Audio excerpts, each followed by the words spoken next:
John, how you been?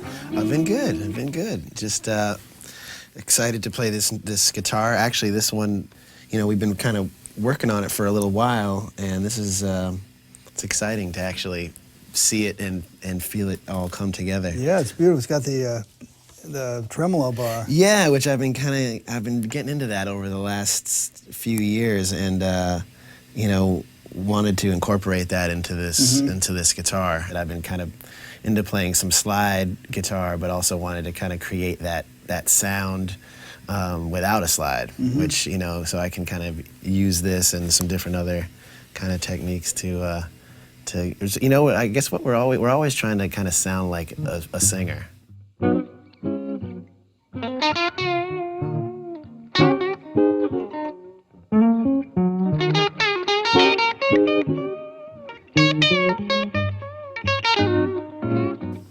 Because I had played a 335 a little bit, and I had a copy of a 59, and I really liked the sound of mine and wanted to get a beefier neck like the old 59, like that. So that's one of the elements on this guitar that I really dig. Is it has the big neck,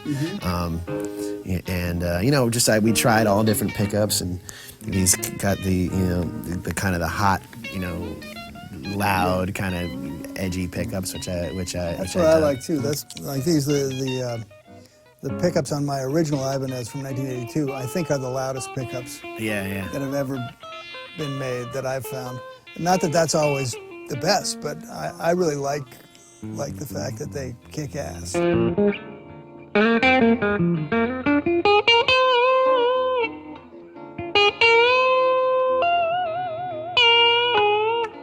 And then that's with just the treble pickup.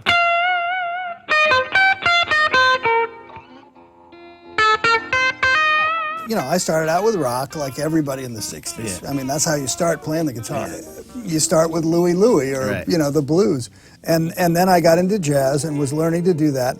And then by the time I got good enough to get professional jazz gigs, at the very beginning, it was right when fusion happened.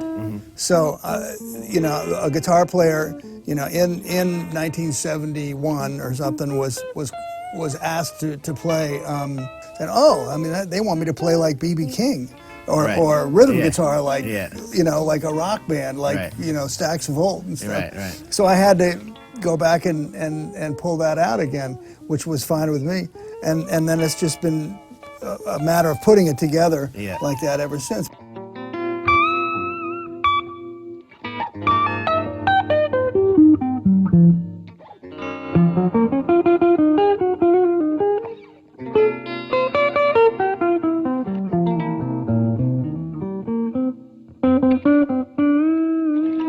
Part of me was always a closet jazz purist, right.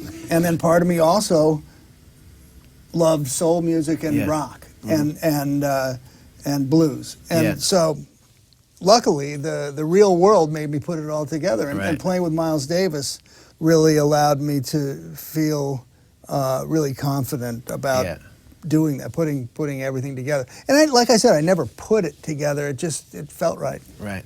And do you mind if I ask how did you get, or like what was the call that you got for Miles Davis? Like how did that happen? Yeah, did he call you? Yeah, I just got the call from his road manager. Show up today in Cleveland.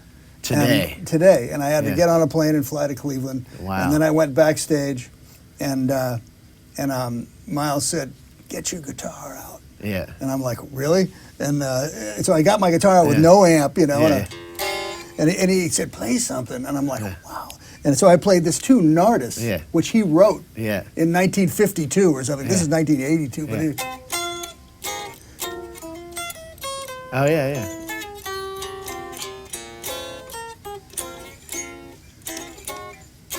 All right. And I played it, and then he just sort of looked at me and shook his head, and then he said to Al Foss, he said, "Your man don't sound too tough."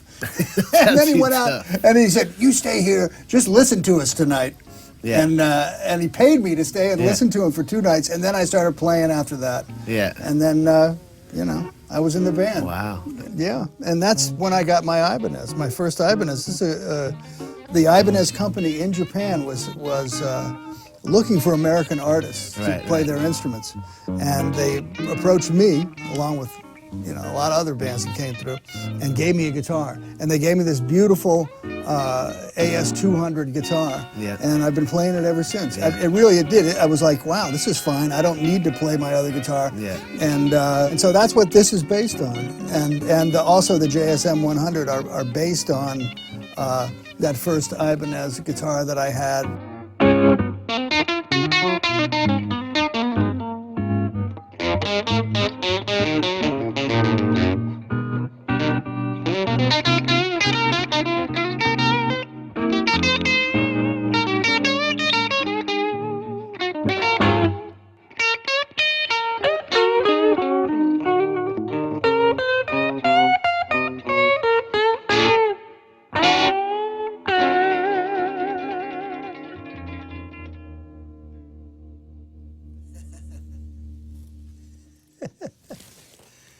Oh, yeah. Cool. Yeah.